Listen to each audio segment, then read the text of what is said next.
Hello gamers, welcome to part 3 of my progression series. Do you want to see the same intro again? Me neither, so let's get started. We can skip that, maybe sometime in the future I will make a new intro.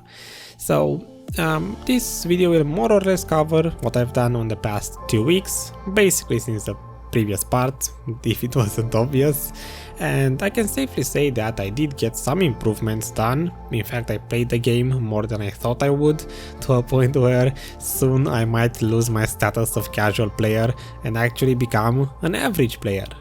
Average to active player, I suppose. So I did get some enhancements done. I mostly focused on doing my Bartali questline, finally, so I can get that free 3 AP and some more stuff here and there. So why not start with enhancements, since I didn't really do that much, basically just one.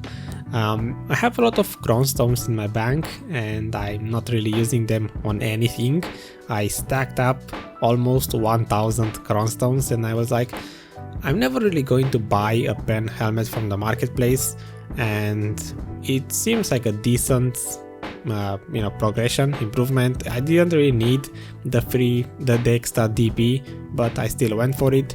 So, you know how I said I don't really enhance, and I have a lot of fail stacks, and I had a 100 fail stack.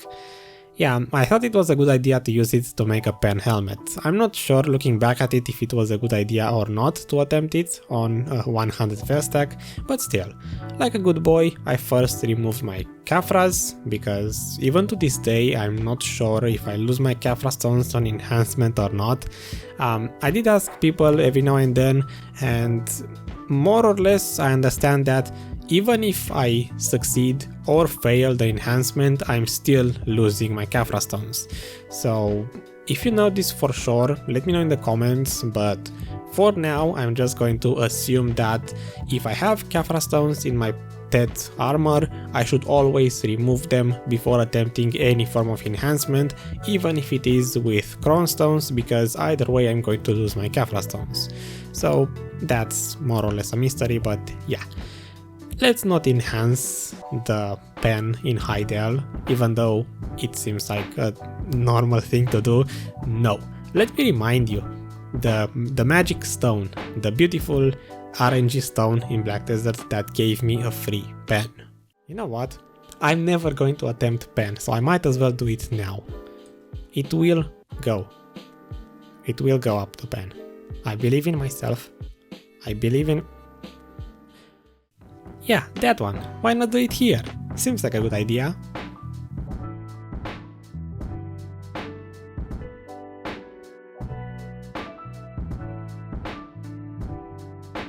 Are you okay there, bro? Doesn't look like my black spirit wants to enhance anything on this rock. I think this black spirit is perfect for me because he seems to be just as lazy as me. If I skip the animation, he suddenly wants to enhance stuff, but if I have to go through the animation, he's too lazy to do it. And he says, nah, I'm just gonna get stuck. How many times do you think I tried to enhance the PEN until it succeeded? Because if you said less than 5 attempts, then congratulations, you are correct. Easiest PEN, not exactly the easiest was the PEN Uwugons on NA, the second easiest PEN that I've got. Honestly, I thought it would take more attempts. I didn't know it was this easy to enhance something to PEN. I mean, it said 3% success rate, so I assumed, if you guys remember, way back when we had the accessory event, back when everyone more or less got a free duo yellow accessory with a 5% chance to enhance the try accessories. Yeah, back then I didn't get a single accessory enhanced to try with a 5% success rate, and now with a 3.6% success rate, suddenly it works. Which kind of brings me hope that maybe I should start enhancing again. Maybe if I go for a TET Ogre ring myself instead of saving money to buy one, maybe I will get it cheaper. Maybe I'm not going to cry in the end. Who knows? Maybe in the next part I will do a TET Ogre ring enhancement session. Seems like a pretty good idea looking at how my RNG goes so far.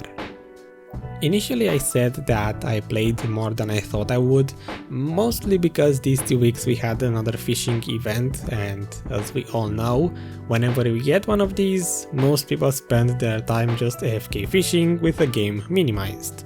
I can't say I didn't do that myself.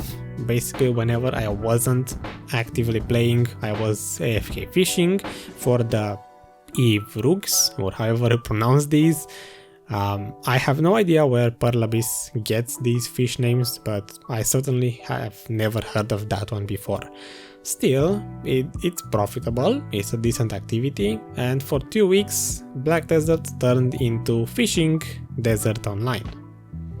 Also, I was looking for a new guild, I found a new guild, and I joined a new guild, which is more or less, I guess, perfect for what I was looking for.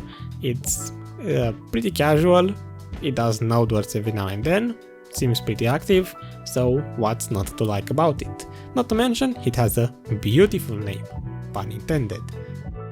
This fishing event gave me the perfect opportunity and reason to finally enhance my rod to +10. I've had it at +8 for so long because I had no real reason or motive or motivation to get it up to +10, but this time I was like, why not? Maybe it helped me get some more fish. I did say in the previous video that I had no idea how people managed to fish 3000 plus of those event fish during the summertime event, the Thermian Water Park one, and this time I'm curious how many you guys actually got. Because I definitely didn't get more than, let's just say I got exactly how many I was expecting to, considering that I only AFK'd when I wasn't at my PC, so overnight, in the mornings, evenings, and stuff like that. In the end, like the smart person that I am, after these 2 weeks, I somehow managed to turn off instant replay, and I have no clip showing how many of them I got to sell, but looking at one of the previous clips, I can assume I had around 1.3 thousand of the event fish in the end, so maybe 1280 or so in total, so that's how much I managed to get in 2 weeks. Let me know how many you got. I asked my guildies and most of them kept selling their fish, every day, so none of them knew exactly how many they got, but maybe some people do. I'm curious, did you manage to get 2000 or not? You know what I should have tried? Maybe the way you get so many event fish is by literally fishing in 2 places at once. That's how you min-max fishing, I suppose. I could learn a thing or two from my guildies. Well, the boss that never gives me anything useful. I went to it once with my new guildies and I got nothing. What a surprise. By the way, I started doing Garmoth again. Basically I just look whenever he spawns, and if I feel like moving there, or if my guildies pop a teleport to go there immediately, I'm like, I got the Vel's heart, so I no longer care about Vel, but on the other hand, Garmoth, I could use whatever he drops, I forgot the name, to put it on my Kutum and get some more improvements. So I think I'm going to keep trying to do Garmoth as much as possible, although I'm pretty sure he's going to be exactly the same as Vel and he's never going to drop me anything, but hey, you never know. Do you remember last time when I asked you whether or not I should release my current tier 3 fairy and attempt to level up the 2 new tier 3 fairies that I got? Most people, or whoever commented, seem to think that it's a better idea to keep my current tier 3 fairy, and I don't disagree, and not level up 2 new tier 3s. I myself thought that why not play with RNG a little bit, release my current fairy, which has miraculous cheer 4 and 10% weight limit, and attempt to gamble on 2 new fairies, hoping that I would get a higher percentage of weight limit and maybe something else that I didn't have before. I used this tier 3 fairy basically since fairies were introduced, because when fairies were added into the game, I rolled a couple of them, and I believe after 8 or 9 attempts, to open up fairy boxes, I got this tier 3, and it's literally my first tier 3 fairy ever, and it had the perfect skills. It had weight limit and auto potion consumption, so I saved it, and since then I didn't level any other fairies. So I thought it might be a good idea to play with RNG, and now I kind of regret it because the first fairy was a huge failure, having completely useless skills, and the second fairy was a slightly less failure, I suppose. Fun enough, every fairy that I level up has to get the plus 15 seconds of underwater breathing. Maybe that's a sign that I should start doing underwater gathering, but in the end I lost a miraculous cheer 4 fairy and 10% weight limit for a light bulb. That's how I would describe it. I literally turned in my previous fairy for a flying light bulb. It has decent skills for now, I suppose. The light is yellow, which is acceptable. I heard that the color changes, and one of my guildies has a pink one, which I can't imagine living with, but hey, maybe I will get a chance to change it again in the near future. I think next time, which might be in another 2 weeks, I'm going to move out, because I checked the Black Desert page and it seems like I had a free wallpaper and a free floor sitting there. I don't know when they released the house furnishing coupons or whatever they were from whatever event, but I didn't pick them up in time, and now I have a free floor and free wallpaper to use on a house, which means that I can finally sell my Hydeal house. I kept it for so long only because it has a wallpaper in it, and if you sell the house, you lose the wallpaper, you can't really get it back. So this gives me the perfect opportunity to move out, and I would ask you where I should move out, but I'm more or less thinking that Grana is the way to go. If it's not Hydeal, it has to be either Calfian or Grana. I don't think I'm going to go and move in Calfian just because the city seems too crowded for me, and Grana seems like a nice change. So why not? Next time you might see me living in Grana instead of Hydeal. Hey look, it's Pikachu! Pikachu! It's a Pikachu fish. While AFK fishing for these past 2 weeks, I basically managed to get a first-hand look at the new rare fish added from the life skill masteries, and honestly the Piraruku fish, which I'm just going to name Pikachu from now on, is the funniest one you can ever loot, and from what I've seen so far, the most expensive one at 15 millions. I'm curious if I actually get higher life skill mastery levels, if I'm going to see fish like these more often, but during these 2 weeks I didn't really see too many. I will probably just put all of the clips on the screen now. I didn't really look at all of the names, but I did get a couple of them, and the 15 millions one was sadly the most expensive one. I wonder if I should have turned that one in Valencia for some proper income, but I was just too lazy to go all the way there, and I sold it in Hydeal.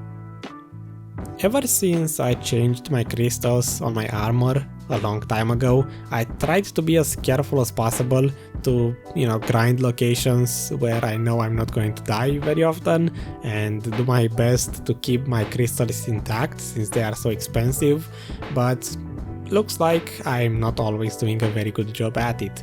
You see, sometimes I don't really think too much about it, and I put my character to AFK travel to Kadris to kill the Kadri elite for the Bartali questline, and I forget that my character is traveling there, and when I open back the game, surprise, you're dead, surprise, you broke a Gin Viper. Of course you have to break the one crystal that is the most expensive one you have in your armor. So the game just gave me a wake-up call saying, hey, do you have too much money in your bank? Do you really need that much money? Maybe you should break a crystal or two to put that silver to good use. Another episode and another costume. needless to say, I got bored of my previous one and thought, why not gamble with the loyalty dice, see if I can get some usable colors and put them on my shark costume, and the results is actually pretty nice. I might end up changing it again next time, but for now I think the shark costume with the blue lines, however I describe this, it looks nice. It seems like it fits my mystic very well, and why not keep it? You know, when I said that I gambled with the loyalty dice, I actually meant it. I opened one that gave me a purple die, and I can't really say it looks very good with the shark costume, but in the end I managed to get another one which looks as close to white as possible. It's weird how dice say that they are snow yellow or orange snow something, you know, orange and yellow, yet when you put them on the costume they kind of look white, so it turned out well.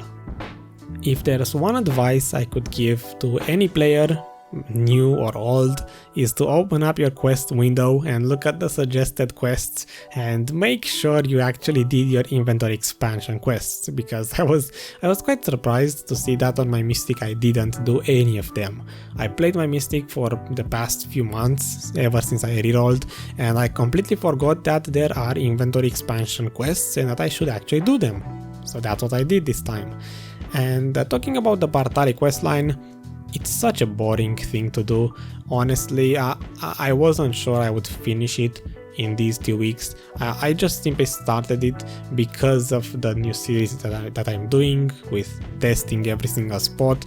I thought that maybe to test the higher AP areas, I might as well do the Bartali questline and get to 261 AP. That might be decent enough, I suppose, to grind places like the Underwater Ruins, Star's End, and so on. So that's more or less the main reason why I actually started doing the Bartali questline, but boy is it so boring, especially when you get to the part where you're supposed to get knowledge for every single creature in the media region. That part alone took me at least 4 hours to do, and honestly I hope they change it in the future because it's so boring. I don't know why I need the knowledge specifically for every creature in media. They might as well change it for every monster, because at least people grind those, but still. By the way, since I was doing the Bartali questline, it came to a point where I was supposed to summon some scrolls, and I'm not sure if there was any other reason, but I felt like maybe I should open another value pack, the 1-day loyalty value packs, and I connected my nodes back to Valencia, and if you remember from the last time, I forgot to turn in the Calfian crates. Those were still sitting in Bazaar on one of those horses, and this time I turned them in. I made an easy 300 millions, and in the same time I thought that since my fences expired and they will most likely expire again, I don't think I'm going to go back to farming fences, so I think I'm going to move my crate production in Grana. Maybe that will be somewhat worth it. I'm curious how trading goes these days with the life skill masteries added, because from what I understand, trading isn't as good anymore. Like most other life skills are better just because of the life skill masteries, but maybe it's still worth trying it. I certainly never did crates in Grana all the way to Valencia, so maybe if I have some time to AFK process, I will try it this time. In any case, just something funny to mention. And also I learned that you no longer need to have nodes connected to Valencia to actually turn in fish in Valencia. So that was something interesting to learn, because it means that having the connection made to Valencia isn't as useful these days. Since I tried fishing, I tried to go out and fish in I initially wanted to go all the way to Margoria, but I got bored halfway through, and I thought that maybe if I should try to fish on the hotspots. I know I don't really have a lot of mastery. I just tried it for the fun of it, I suppose, just, you know, as a new activity and to see what I end up with. I basically was playing somewhat half AFK in that time, so I went around the whatever it's named, the islands around the Porteferia region, and I tried fishing around those hotspots for a couple of hours. Half of it was active fishing, half of it was AFK fishing, you know, both of them in the same time. And after about 4 hours, you know, when I was done, I moved all the way to Valencia to turn in the fish. I learned that I don't need the nodes connected to make full profit from them. At least I understand that where my guild is, because my nodes are still connected, and I only made about 50 millions. So I wonder how profitable fishing is these days, like active fishing with a boat. Maybe I should have went all the way to Margoria, but from my one experience with hotspots, it doesn't seem to be that profitable. Excluding the part where you have to get knowledge on media, I think the other two parts of the Bartali questline that are really annoying are Kutum and Nuver. Kutum isn't that annoying, I suppose, because you only have to kill him twice to get the free 1 AP, but Nuver you have to kill him 3 times, you have to go all the way out in the desert for him, and most of the time people don't even show up to kill him. These days I suppose it's easier, just because you know, he despawns after half an hour, but I definitely did miss a couple of them, and it took me a couple of days to actually manage to kill 3 Nuvers. But in the end I've done that. Maybe I shouldn't have skipped all the way to Nuver, because there's a lot of steps in the Bartali questline, like for example enhancing the Tri Azula, for which I just said, I have so many fail stacks, I might as well just throw away a 40 fail stack and get it easily from the first attempt. And more or less as I said, I spent these 2 weeks just slowly doing all of the Bartali questline until I got to Nuver. And then I basically did almost nothing for 2 days, just hunting Nuvers and killing some monsters here and there to, you know, test the regions for the other series. And in the end, these days I can say I am sitting at 262 AP, because I finally have the Bartali questline finished, which is progression, isn't it? I mean, in this episode I got extra DB because of the PEN helmet, I got extra AP because of the Bartali questline, and also I got a lot of money that I can spend next time. Since I did open a value pack, always when I open a value pack, basically once every 2 weeks, I just try to sell as much as I can from my storages, and I basically try to convert everything into pure silver that I can later spend by attempting to snipe accessories on the marketplace.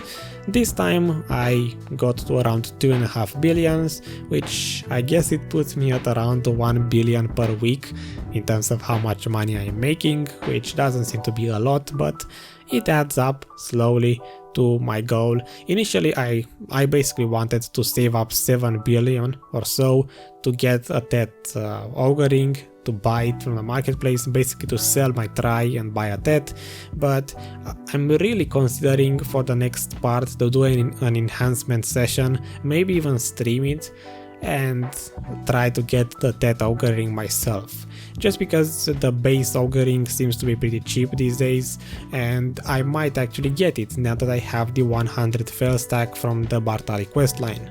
So 100 fail stack plus some Valak's Cry, it means a free 111 or so fail stack, and that seems like it would give me a decent chance to get the TET.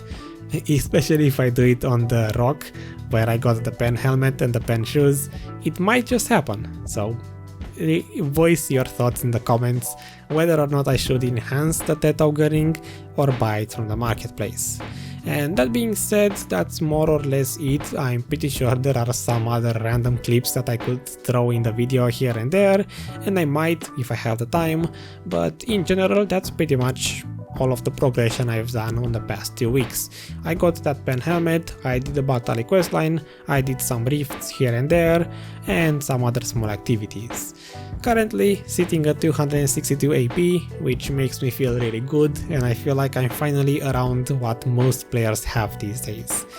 So until next time, stay happy, don't forget to smile, don't forget to leave a like on the video so that I can feel better about myself, and I will see you with the next part, which will probably be in another 2 weeks.